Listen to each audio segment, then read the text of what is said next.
Donc, un autre exemple de cette utilisation un petit peu métamorphique des images et de cette matière onirique que Dali utilise, c'est celui-ci. Donc là, c'est la métamorphose des Narcisses, tableau de 1937.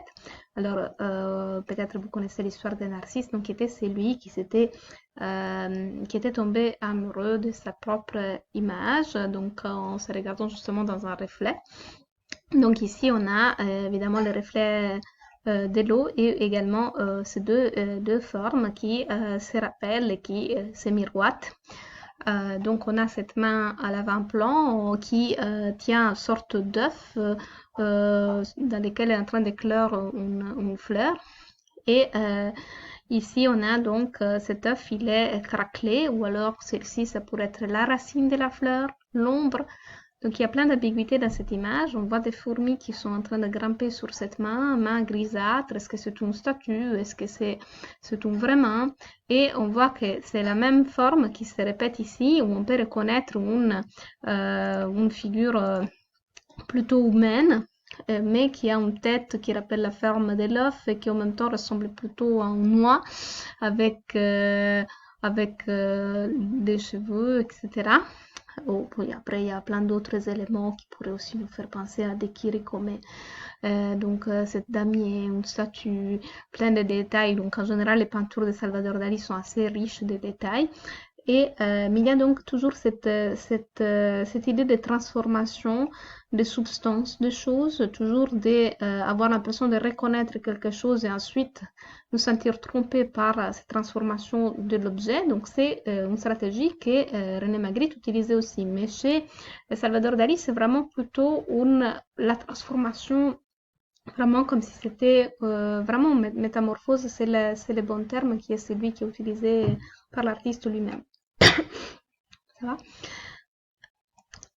Alors,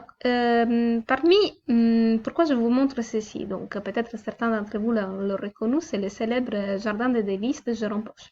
Donc, Salvador Dali, c'est quelqu'un qui connaissait quand même pas mal l'histoire de l'art, qui était passionné par les artistes de la Renaissance italienne, mais également par certains artistes primitifs flamands.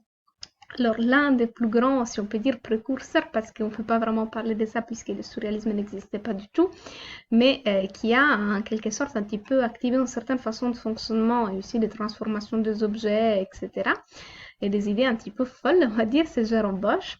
Et en particulier ici dans cette œuvre, vraiment de façon très, très surprenante. Et par rapport aux suiveurs de Bosch, on peut voir aussi chez Bruegel certaines choses qui peuvent se rapprocher au final des réinterprétations surréalistes. Bien sûr, les artistes surréalistes aimaient beaucoup ces artistes. Donc ici, si on regarde toute la partie de l'enfer, souvent des musiques, il y a vraiment de toutes sortes d'éléments qui on peut rattacher aux productions surréalistes. Donc on peut très bien comprendre pourquoi ces artistes, ils aimaient bien le travail de Jérôme Bosch, par exemple.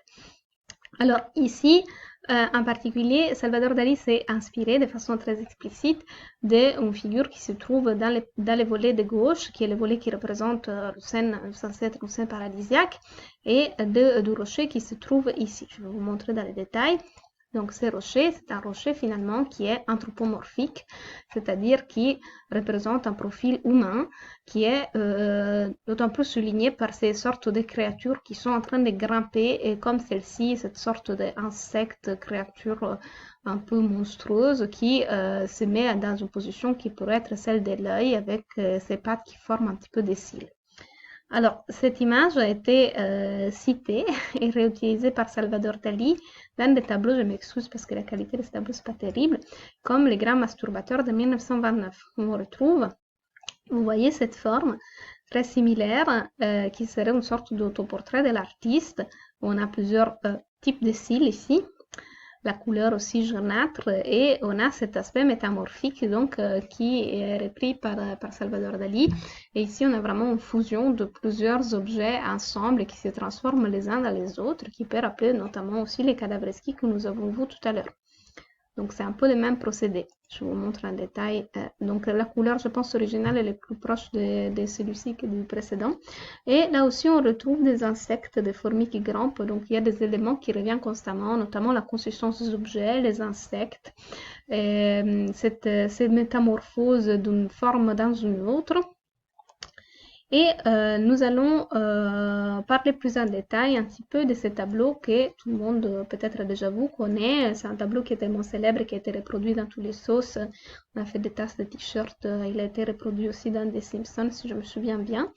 Et donc c'est un tableau de 1931 qui en plus est tout petit et qui est devenu célèbre grâce à ces montres molles, qui est aussi un motif que Salvador Dali va utiliser à plusieurs reprises. Il va faire même des sculptures avec ces montres molles. Et on retrouve à nouveau cette forme métamorphique qui est une sorte d'autoportrait de l'artiste, qu'on ne sait pas très bien, est-ce que c'est un animal, est-ce que c'est une peau, est-ce que c'est un visage qui a fondu comme les montres. Alors ici l'artiste il dit se référer également à la relativité d'Einstein, en tout cas probablement à certaines conceptions du temps. Donc, une réflexion par rapport à la temporalité. Ici, c'est persistance de la mémoire. On est dans un paysage, comme ça arrive souvent dans les œuvres de Salvador Dali, on a l'impression que le temps, il s'est arrêté. D'accord? La mer est plate, le ciel, il n'y a rien qui bouge, tout est à l'arrêt.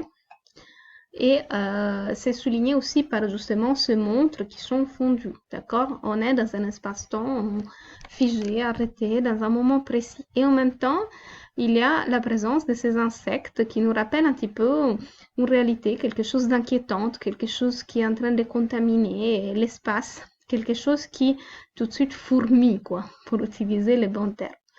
Et dans l'autre sens, on a, vous voyez, des espaces vides, ces paysages assez paisibles, cette branche, cette sorte de petit tronc d'arbre sec qui pourrait aussi faire penser un petit peu à la mort. Donc, c'est quelque chose d'assez désolant.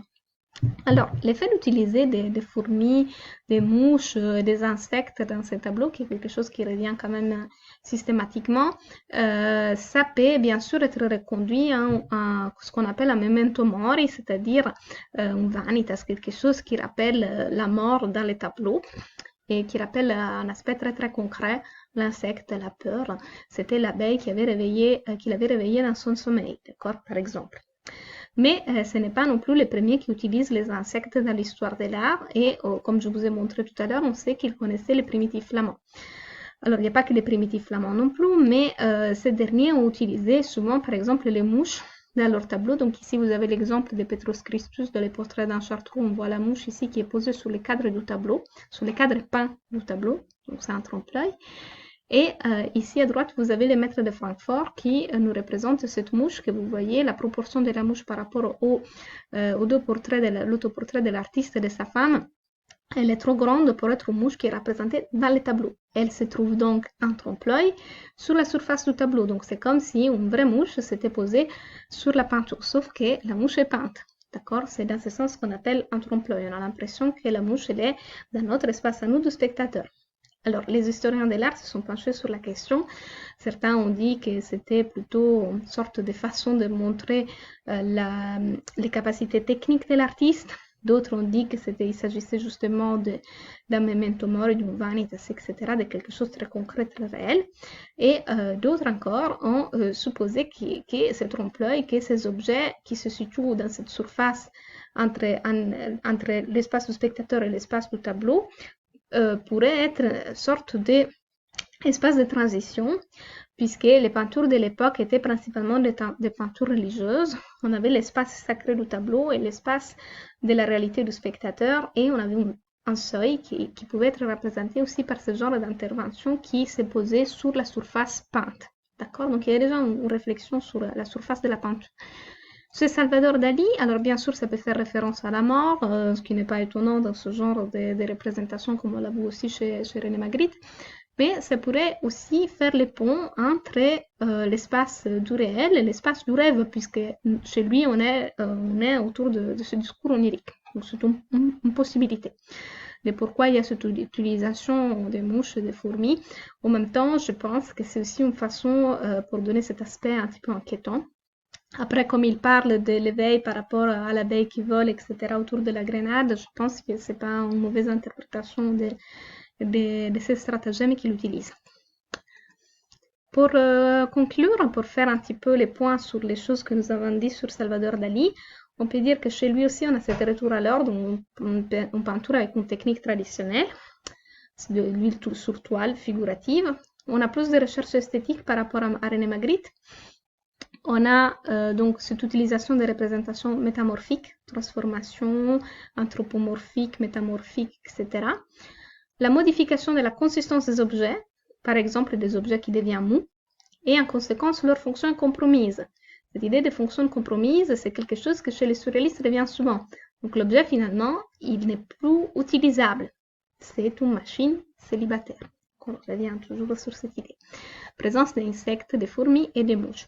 Alors, ces cours, en principe, c'est terminé avec une partie sur le cinéma, mais le cinéma, je voulais vous montrer vraiment les vidéos, parce que, évidemment, les artistes surréalistes ont beaucoup expérimenté aussi dans la photographie sans la pavou, et aussi dans le cinéma, et en particulier Salvador Dali, avec la collaboration de Max Ernst, et ils ont participé à des films de Louis Buñuel, que je vais vous mettre un lien dans la vidéo si vous voulez les regarder, où on retrouve pas mal de motifs de Salvador Dali qui reviennent et où en particulier aussi cette aussi dimension de la femme comme désir sexuel, on retrouvera également des images avec ces fourmis, ces insectes, etc.